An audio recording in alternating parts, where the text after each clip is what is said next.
Salut, chers amoureux de la chaîne Yahoo l'investisseur. J'espère que vous portez très bien, j'espère que vous allez bien et à merveille. Alors aujourd'hui, comme d'hab, nous allons toutefois voir les actualités sur le marché et surtout les opportunités sur les marchés. Alors, soyez-en sûrs, les opportunités aujourd'hui, ça pèse. Ouais, et les actualités aussi, ça pèse vraiment. Alors, si vous êtes nouveau sur ma chaîne, sachez que nous parlons de l'entrepreneuriat, nous parlons de la crypto-monnaie, nous parlons, bref, de l'argent.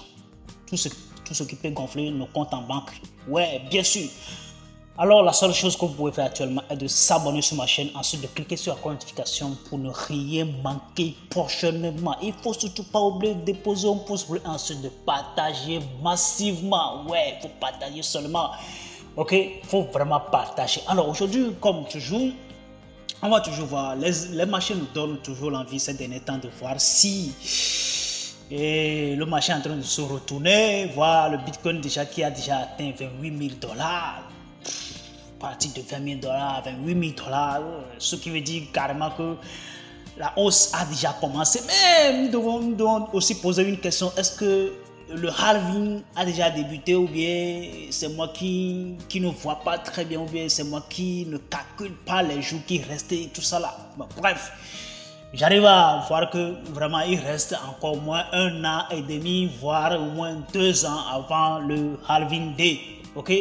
Avant le jour de halving day. Donc ce qui veut dire que nous avons encore des jours devant nous. Donc cette explosion des marchés, ça s'explique de manière très simple que les marchés traditionnels actuellement ont des difficultés. Donc, les institutionnels sont en train de trouver maintenant des monnaies de refuge, par exemple l'or et le Bitcoin. Vous savez déjà que le Bitcoin et l'or maintenant ce sont tout simplement des monnaies de refuge. Donc, ça s'explique de manière très simple que les gens investissent énormément aujourd'hui dans les crypto-monnaies et particulièrement dans le Bitcoin. Oui, et puis voilà, le fait que le Bitcoin a explosé ces derniers temps, ça ne doit pas vous étonner.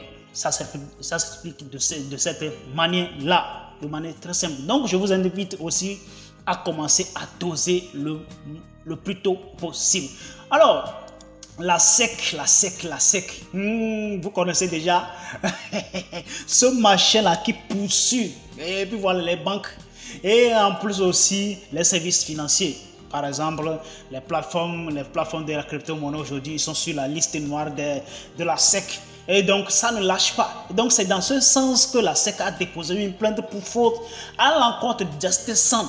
Justice Sun, si vous ne connaissez pas Justice Sun, c'est tout simplement le développeur en question de la blockchain Tron. Voilà, avec son réseau TRC20. Est-ce que vous le connaissez? Vous ne connaissez pas. Alors, de toute façon, le Tron, on l'utilise tous les jours, every day, everywhere, every time. De toute façon, on peut dire tout simplement que ce sont quelques réseaux qui marchent très bien. À part BP20, à part ERC20, et puis voilà, Tron aussi, c'est un réseau qui marche très bien et qui coule. Alors là, et donc, la SEC ne veulent même pas le louper. D'accord, la SEC multiplie les actions de ces derniers temps, ces derniers jours, en l'encontre d'entités ou personnalités de l'univers crypto. C'est ce qu'il a fait la dernière fois avec Coinbase. Le dernier à être visé par une plainte est Justice Sun, le fondateur de Tron. 8 autres célébrités font également l'objet d'une plainte. Ça ne va pas s'arrêter là, hein. Ça va toujours continuer, Donc là, de toute façon, Do One a répliqué, il a tout simplement dit que peut-être que comme la SEC ne voit pas, ce qu'il peut dire de manière concrète contre le fondateur de Tron, donc il doit faire quelque chose. Donc après le plainte contre Justice Sun, est-ce que sa crypto-monnaie s'est fait s'effondrer? Est-ce que ça a baissé? Bon, nous allons voir tout ça là, d'accord? Nous allons voir que la crypto-monnaie, ça se porte très bien, d'accord? En ces dernières 24 heures, il a toujours au moins poussé un peu plus haut, ok? Et puis voilà, ce jour, il n'y a pas autre chose. Donc la crypto-monnaie en question, ce qui veut dire le Tron, ça se pose encore mieux aujourd'hui. Et le volume en 24 heures seulement, qu'il y a un tout petit peu de panique. Donc c'est à partir de ce niveau que le volume en 24 heures a su diminuer un peu. Mais quand même, ça ne signifie absolument rien. Mais ça reste toujours aussi supérieur à certaines crypto-monnaies. Aujourd'hui, on peut voir que par rapport sur la blockchain Tron ou bien sur la crypto-monnaie Tron, il y a plus de 436 204 128 dollars qui circulent sur la blockchain. Et puis voilà, ça suffit déjà largement. Donc ce qui veut dire que la convocation de la SEC, ça ne dit absolument rien. De toute façon, nous allons tout simplement attendre les jours à venir, voir le reste des réactions. Est-ce que Justice va répondre à cette plainte? De toute façon, on ne sait pas encore. Dans les prochains jours, on verra. Alors, on y va aux côtés de Coinbase toujours. Coinbase. Alors que Coinbase avait adressé une pétition à la SEC en début de semaine pour établir des lois claires sur le staking, le gendarme financier américain a émis un avertissement contre l'exchange par le biais d'un avis Wells. Bon, de toute façon, je crois que c'est normal, mais parce que jusqu'à maintenant, la SEC est en train d'inculper des échangeurs ou bien il est en train d'envoyer des convocations à des échangeurs, mais jusqu'à présent, ils n'ont pas eu une loi claire concernant ces échangeurs. D'accord, ils n'ont pas une loi claire concernant ces échangeurs. Donc, moi, je vois que Coinbase, étant donné que c'est une entité américaine déjà, a le plein droit de demander à la SEC d'obtenir quoi? D'obtenir quelque chose de manière très claire. D'accord? Pour pouvoir réguler le système. Mais là, la SEC ne l'a pas fait. Il a envoyé plutôt quoi? Un avertissement contre Coinbase. On peut demander qu'est-ce que Coinbase veut réellement? Est-ce que tout simplement il voulait de toute façon intimider les échangeurs, intimider les acteurs du système?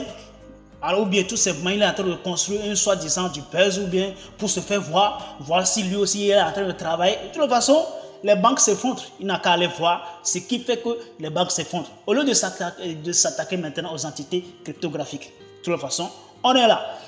De toute façon, on est là. Oui, on est là toujours là. Et puis ça ne finit pas. Le reste des informations, ça pèse vraiment lourd. Il s'agit de qui?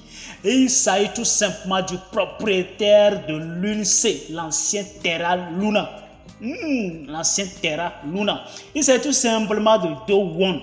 Do Kwon, depuis hier, il aurait été arrêté au Monténégro, selon le ministre de l'Intérieur du pays. Bon, qu'est-ce qui a causé son arrestation? C'est par rapport à la chute de Terra Luna qui s'est produite depuis l'année passée, ou bien ce qu'il a causé. Bon, de toute façon, ce n'est ni ces choses-là qui ont causé son arrestation. Alors, qu'est-ce qui a causé son arrêt? Selon le ministère de l'Intérieur du Monténégro, Do Kwon aurait été arrêté à l'aéroport de Podgorica en possession de faux documents d'identité. Vous voyez, on dit faux documents d'identité, ce qui veut dire il a falsifié. Le gars là, les créateurs, les développeurs, vraiment ils sont forts en tout. Ouais. Ils sont vraiment forts en tout. Ce qui veut dire qu'il peut de toute façon transformer ce monde en une toute petite boîte comme ça. Et puis voilà, tout est parti en feu. Mais il n'a pas réussi. Do Kwon devrait tout de même être traduit en justice, ce dernier faisant l'objet d'une notice rouge par Interpol. D'accord? De toutes les façons, il faut savoir aussi que la Corée du Sud aussi a lancé un Interpol contre Do Kwon. D'accord? Il faut savoir que Do Kwon ne vit pas en Corée du Sud, mais quand même c'est un Coréen.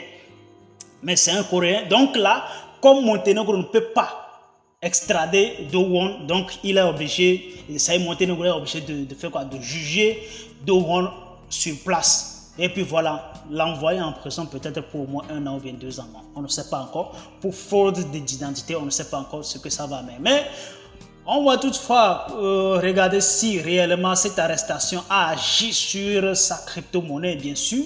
Comme ça, la crypto-monnaie, nous sommes en train de suivre ça de près. Nous allons voir si ça agit là-dessus. De toute façon, ça n'a pas eu d'incident pour l'instant, bien sûr. Pour l'instant, ça n'a pas eu aucun incident là-dessus. Donc, ça se porte plus ou moins bon pour l'instant. De toute façon, on va toujours attendre dans les jours à venir ou bien voilà, dans les semaines à venir si ça va toujours agir sur la crypto-monnaie. C'est parce qu'il faut savoir que c'est l'émotion qui agit sur le marché, bien sûr. Voilà. Donc les gars, il faut vraiment partager cette vidéo et puis voilà, on se voit très bientôt. Hasta la vista. Ciao.